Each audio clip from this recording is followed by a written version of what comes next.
6 फरवरी 2023 के social science के 60 question कराने वाली हूँ मैं। आप अच्छे से देखिए। क्वेश्चन 1, कुषाणों ने किन निम्नलिखित शक्तिशाली केंद्रों से शासन किया? ऑप्शन ए पेशावर और मालवा, ऑप्शन बी पेशावर और मथुरा, ऑप्शन सी पेशावर और वाराणसी, ऑप्शन डी पेशावर और उज्जैन। उन्होंने स्थापित किया था ऑप्शन बी पेशावर और मथुरा से। एक्सप्लेन, कुषाणों ने पेशावर और मथुरा नामक शक्तिशाली केंद्रों से शासन किया। कुषाण चीन की यूची जाति की एक शाखा थे। कुषाण वंश की स्थापना कुजुल कण्फिसेस ने की थी। कुषाण शासकों में विम कण्फिसेस ने सर्वप्रथम सोने के सिक्के जारी किए थे। इस वंश का सबसे प्रतापी शासक कनिष्क था। सम्राट कनिष्क ने पाकिस्तान के आधुनिक पेशावर को अपनी पहली राजधानी बनाया। कनिष्क ने अपने शासनकाल में 78 ईस्वी में शक संवत चलाया। क्वेश्चन 2, निम्नलिखित कथनों ए, बी और सी को पढ़ें और सही विकल्प का चयन करें। ऑप्शन ए, पूरा पाषाण काल 20 लाख साल पहले से 12,000 साल पहले के दौरान में माना जाता है। सही। ऑप्शन बी, इस काल को भी 3 भागों में बांटा गया है, आरंभिक, मध्य, उत्तर पूरा पाषाण युग। ये भी सही। ऑप्शन सी, प्रतिशत कहानी इस काल के दौरान घटित हुई है। 99 मानव इतिहास की लगभग 99% कहानी इस काल के दौरान घटित हुई है। ऑप्शन सी, ये भी सही। अब देखो इसमें कौन सा ऑप्शन सही होगा। ऑप्शन ए और बी सही है? नहीं। ऑप्शन बी सही है। बी, केवल बी और सी सही है? नहीं, तीनों सही है। ऑप्शन सी, केवल ए और सी सही है? नहीं, तीनों सही है। Option D, A B C सही है, सभी सही है। इसका आंसर होगा ऑप्शन डी।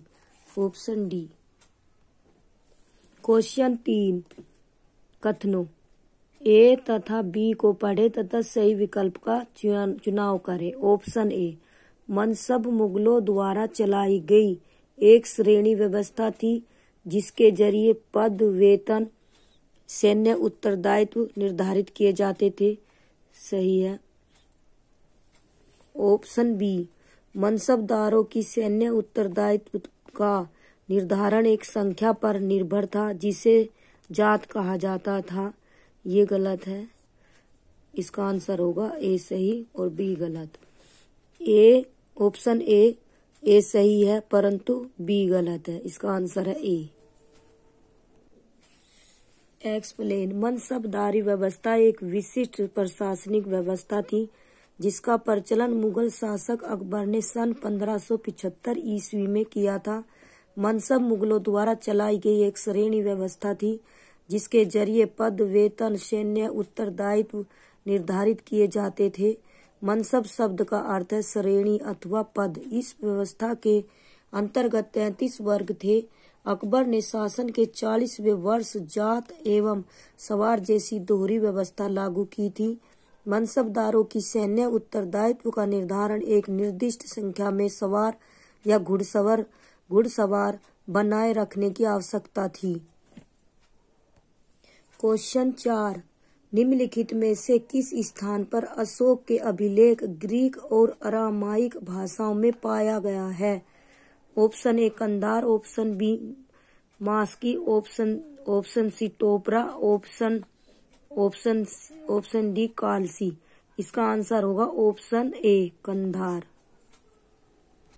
एक्सप्लेन, कंधार नामक स्थान पर अशोक के अभिलेख ग्रीक और अरमाइक भाषाओं में पाया गया है। मास्की, गुजरी, नेतुर तथा उडेगोलम अभिलेखों में उसका नाम अशोक मिलता है। अशोक को देवनाम प्रिय तथा देवनाम प्रियदर्शी उपाधियों से संबंधित किया जाता है। नोट, सर्वप्रथम 1837 ईस्वी में जेम्स विसेंस को अशोक के अभिलेख पढ़ने में सफलता मिली। अशोक के शिलालेखों की खोज 1750 ईस्वी में पाद्रे टी फीथलर ने की थी तथा इनकी संख्या 14 है। अशोक के अभिलेखों को 3 भागों में विभक्त किया जाता है। नंबर 1 शिलालेख। शिलालेख 14 स्तंभ, शिलालेख 14 और स्तंभ लेख 7 और गुहालेख। शिलालेख 14 स्तंभ लेख 7 और गुहालेख। अशोक के स्तंभ लेख केवल ब्राह्मी लिपि में लिखे गए हैं। अशोक के शिलालेख ब्राह्मी, खरोष्टी और ग्रीक एवं अरामाइक लिपि में मिलते हैं। अशोक के कौशाम्बी अभिलेख को रानी का अभिलेख कहा जाता है। 12वें शिलालेख में धार्मिक सहिष्णुता की नीति का उल्लेख मिला है। 13वीं शिलालेख में कलिंग युद्ध, पड़ोसी राजाओं का वर्णन एवं आठविक राज्यों का उल्लेख मिला है। क्वेश्चन 5 खाली स्थान। गोंड राज्य गढ़कटंगा में 70,000 गांव थे, इसे उल्लेखित किया गया है। खाली स्थान। उरैया कोडन उदययार के अभिलेख में ऑप्शन बी। अकबरनामा में ऑप्शन सी। बुरंजी नामक ऐतिहासिक कीर्तियों में ऑप्शन डी। अंग्रेजी ईस्ट इंडिया कंपनी के गुमारते विलियम मैथवर्ल्ड के वर्णन में ऑप्शन बी। अकबरनामा में। एक्सप्लेन। गोंड राज्य गढ़कटंगा में 70,000 गांव थे, इसे अकबरनामा में उल्लेखित किया गया है। गोंड एक प्रकार की जनजाति थी जो झूम खेती करती थी। गढ़कटंगा एक समृद्ध राज्य था। यहाँ के निवासी जंगली हाथियों को पकड़कर अन्य राज्यों में निर्यात करके बहुत धन अर्जित करते थे। बुरंजी असमिया भाषा में लिखी हुई ऐतिहासिक कीर्तियां हैं। अहोम राज्य सभा के पुरातत्व लेखों का संकलन बुरंजी में हुआ है।